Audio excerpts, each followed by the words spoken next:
Hi, I'm Nathan and welcome to Ninja Monkey, the place for all things related to Japan. Today, I'm going to be doing something a little bit different. I have a special guest, Japanese Journey, and we're going to be talking about all things related to the differences between cities in Japan and the countryside or the Inaka. So let me introduce you to today's guest, Japanese Journey. Thank you for having me, Nathan. On my channel, I focus on central Japan, which is unknown to most tourists. I'm sharing the man-made and natural wonders of the area, as well as its beautiful people. So Johannes, I'm really happy to have you because I know that you're one of the experts when it comes to Japan and the Inaka, and especially central Japan, as you've mentioned, which is actually one of my favorite places to travel around. We're going to be talking about the differences between the city and between the countryside or Inaka. So what are your thoughts? Why are you living in the countryside? So I think we need to clarify a little bit more what Japanese countryside means. So usually people define everything that is not Tokyo, Nagoya, Osaka and so on, not a really big city, as the countryside. This city actually has more than 370,000 inhabitants, so it's not a village or anything. But still, I think if you ever have been to Tokyo and then came here, then you understand why Japanese people call it like that. You're absolutely right. Like traveling from Tokyo or like from Osaka to a large city in Japan is quite countryside. Even though, like you've mentioned, your city has over 300,000 inhabitants, which in Europe would be seen as a huge city. Actually, the feel of that city in Japan is very different to like a huge city like Tokyo or Osaka. That's my feeling anyway. Yes, exactly. So we can actually have a really interesting discussion, I think, because you can give information about what it's like living there, and I can give the point of view as somebody who travels around Japan. Well, so actually earlier this week I was in Tokyo, and I think one of the big things that you immediately notice is the people don't look at you in Tokyo. They don't greet you. Here they do. And the reason is, like in this area, there are small, narrow roads, and everybody walking here is from the area, so it makes sense to greet the people. In Tokyo, everything is much more fast-paced, nobody has time, everybody's busy, so people are a little bit less personal, I would say. I would agree with you, although I've never, I'm gonna say the typical, tourist thing where everyone is friendly in Japan. Because I do feel that every time I go to Japan, everyone is friendly, and I've never really had, maybe I've had one or two, out of 14 different trips that I've had in Japan, I've had like one or two experiences where somebody has been a little bit rude to me because I'm a foreigner, but overall, like, everyone is friendly. However, I would 100% agree with you in the sense that when you're in Tokyo, everybody is in their own sort of lane or in their own path, and they have their own like lives that they're living, and they don't really have the time to greet you and speak to you, perhaps. Yes, and I want to add one more thing. So it's not that in Tokyo there's no hospitality or anything. So there is, but it's more like on a professional level where it's separated from the actual person. It's like a very maybe robotic kind of service. Whereas here, especially in areas where tourists are not necessarily expected, you get something completely different. So there may also be the classical customer service, but especially if it's like a smaller, maybe family-run business, then you can get much closer to the actual person. And that's really fun. As a tourist in Japan, I can agree that the hospitality is very, very different between the city and the smaller city or Inaka or the countryside. I had an experience once where, as a tourist, I had to go to a doctor and they wouldn't sell me eardrops. But the hotel made sure that I got to the doctor and made sure that I was okay, so I felt that I was taken care of. However, in the countryside, I wanted a coffee, and I just asked the shopkeeper, a small, like a quiet town, I asked the shopkeeper if there was a coffee shop around. They actually closed their shop down, closed everything, and took me to what I thought was going to be a coffee shop, but ended up being a vending machine, and said, coffee. So, I didn't quite get what I wanted, but they definitely went far above, over and above what they had to do. They actually closed their store to take me to a place where I actually could find a coffee, even though it wasn't a coffee shop. Actually, I had something like that in Tokyo itself when I was there the first time, which was 12 years ago, so quite some time ago. But I remember actually somebody walking towards us who were maybe looking lost or so, and asking if we need to go somewhere and where we want to go, and then taking us to the platform at the station. That was at the station, taking us to the platform and showing us where we should go. Yeah. What I was going to say is that you have the other side, which is the young people wanting to hang out with foreigners. So I've had, like you said, the old people that are helpful, like, where are you lost? Do you need help? Sort of thing. But then I have the young people where I'm basically on the beach, or I'm in an izakaya, and they'll approach you and then they're like, come with us, you know, and you'll end up having a night out with some random people because you're a young foreigner and they just want to hang out with a young foreigner. So if you're liking what you're watching so far, we're actually going to be doing a live stream on Johannes's channel, Japanese Journey. So check that one out after watching this video, where we're going to be talking about what, Johannes? The top 10 places you should visit in Japan. And if the live stream has already passed, then you can just watch the replay. So back to the video. What else would you say is different in living in the countryside as opposed to in the big city?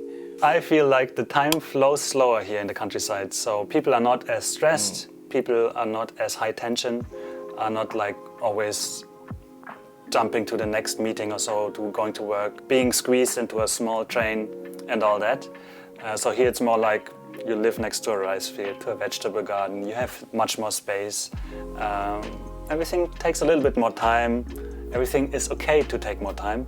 And so you get this feeling, okay, everything is a little bit more relaxed. As a tourist, one of the things that I notice as soon as I get off a train in, for example, Nagano or some other smaller city, is how quiet it is compared to a train station like Shibuya or Shinjuku in Tokyo.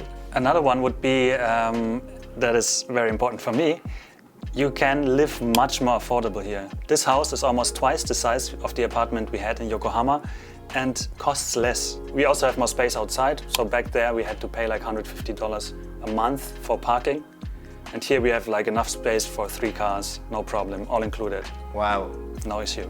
I have to say that perhaps as a tourist though, traveling through the countryside, hotels don't tend to be cheaper. Generally, they tend to be quite similar in terms of price when it comes to traveling. However, there's definitely not the choice of hotels that you'd get in a big city like Tokyo. But then usually in Tokyo, probably you would live in something pretty like a box, capsule hotel, business hotel or so on. It's probably the usual choice, but here it may be closer to like a ryokan, like a traditional Japanese inn, where you have like an onsen, hot spring bath, and things like that. I think that also like how you're served in a hotel in a big city like Tokyo compared to how you're served in a smaller like countryside hotel, it's very, very different.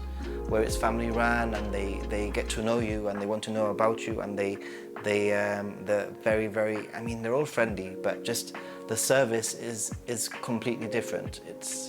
It's the mother that's in the counter and the sister who's cooking, and you know, the local produce that's come from the farm next door, and they're proud about what the service that they're giving, and they want to tell you about the food, and they want to tell you about the history of the ryokan or the hotel. So another, I mean, I sort of spoke about it a little bit, is transportation, and the difference between transportation between a big city like Osaka and Tokyo compared to a smaller city is just mind-blowing. Absolutely. So depending on where you are, for example in this city, you can probably get around. Usually I do that by bike or walking. There are also buses sometimes, like once an hour, 4 times a day or something like that. So it's rather cumbersome. But most people here have a car. And if there's a train connection and it's not like a major line, then usually it's something called one-man train, which has 2 cars. And there's one person driving the whole thing. And when you enter, then there's one door that opens. So you have to find that door. get in, and then you pull a ticket, which has a number on it. And then when you leave, you go to the very front of the train and give your ticket to the driver. And because it has a number on it, he knows where you entered, and then you have to pay there. Because then at the station also, there is nobody. So you just walk in, go to the front, pay, walk out to the station. I think definitely one of the things that I would recommend to anybody who wants to travel around the Japanese Inaka is you need to definitely have your itinerary planned much tighter. You need to know when your buses are, when your public transport is, whilst when you're in Tokyo, you know, you don't really need to do that because you can just get the next train, which is 2 minutes later. 3 minutes, you know, every 3 minutes, yeah. Did you ever rent a car? You know, I'm a little bit apprehensive as a solo traveler because most of the time I travel on my own to have the first experience of driving on the other side of the road on my own. But what I've found, there's a place, for example, that I wanted to go to called Motoinori Shrine, which is in Yamaguchi. The only way that I could actually get there was by either renting a car or a very, very, very complicated trip which combined trains and taxis. So I priced out renting the car for 1 day, and I priced out how much it was going to cost me to get the train using my JR pass, which I had, and renting a taxi to take me to the shrine, and for the taxi to wait for me for an hour and a half or whatever, and then take me back. And it ended up being just slightly cheaper, I think, to do it with a taxi. So I just decided that for me, it was just going to be a little bit more comfortable, not having to worry. But the experience at the end of the day was worth it because I ended up going on one of these trains where the seats are facing the windows. Oh, nice. You know what? Yeah, I'm talking about? We also have them here. Oh yeah, and every this was really, really strange. Also, every train station that we stopped at, a group of people would come out with flags and would wave at us. Nice. Yeah, This would be a great video. You see, I was going to say it's actually one of my favorite videos because it took me such an effort to get there, but it's one of my least viewed videos also. I think another thing that is very unique in the countryside are the Matsuri, the festivals. Of course, there are also Matsuri in Tokyo, but here it's like every little village has their own. For example, we lived not too far from here when we first lived in Nagano, and in the evening, even in our apartment, we heard some sounds, like music. Like, where is that? Went outside, like, it's in direction of the shrine. So I took my baby and my wife, and there was at the shrine a small festival. So they had like a tower with people on top with taiko. Oh my goodness. And then dancing around that, and had some like kakigori, which is shaved ice, and other snacks. Yeah. So it was super fun, super nice evening, and surprising, of course. That actually reminds me that another incredible point about traveling around the Japanese Inaka and how friendly people are compared to Tokyo or bigger cities. An experience that I had was I went to this really, really, really tiny fishing village in Shikoku, and I was there just as a tourist. It was maybe 150 inhabitants. It was really, really, really small anyway. And they were doing a Matsuri, and they saw me and they said, carry it with me. So I ended up joining the Matsuri and getting really, really, really drunk. But it was probably one of the best experiences that I've had. That would most definitely not have had that experience had I, been traveling around a big city, I don't think. Johannes, another quite important fact is the food. The food, yes. As a tourist, I would say that food is very different in a big city where you can pretty much find any type of cuisine from German, Italian, Mexican, vegan, vegetarian, Burger King, McDonald's, KFC. However, what is it like where you live? I mean, here is McDonald's, but there's no Burger King. So already starting that way. And I think one thing that is especially important is when you are vegan or vegetarian. Here in the countryside, this is a mostly unknown concept. So in most restaurants, you won't get anything. Maybe a salad, but then again, maybe there's cheese on it or something. If you're vegan, that doesn't work. But very fresh produce, though. Very fresh. And very specific, cuisines also. Yes. So usually every prefecture, every area has their own speciality. In Nagano, it's apples, it's horse meat, And I've eaten. yes, and soba noodles, oyaki, which is like a dumpling thing. Nagano is also famous for rice. I think it's the second biggest rice producing prefecture in Japan. Okay. And accordingly, of course, also for sake. Very good fact there, and that's when I've traveled around like smaller towns and cities in Japan, you tend to find a lot of Japanese sake breweries, and you can actually try and taste you know, like different sakes, or buy and taste different soy sauce. So this is actually a sake cup. So there's sake inside. Can you hear it? Oh, And the head is, you know, a cup, bottle. Yeah. And this is made only in this particular town, Togari Onsen. And only in this one brewery. This is like the combination of the sake uniqueness and the pottery combined into one perfect product. Wow. So yeah, there's so much to see as a tourist. I think a lot of people tend to stick to cities, but they tend to miss out on what I consider might be the heart of Japan. The people, the food, the culture, the beautiful scenery, the mountains. Yes. You know, so I think there's nothing wrong with going to the big city. I mean, you arrive probably in Tokyo or Osaka anyway, so why not enjoy it for a couple of days? And it's impressive. It's impressive. Like, go on some high building like Tokyo Tower and take a look how absolutely incredibly large Tokyo actually is. I agree with you completely.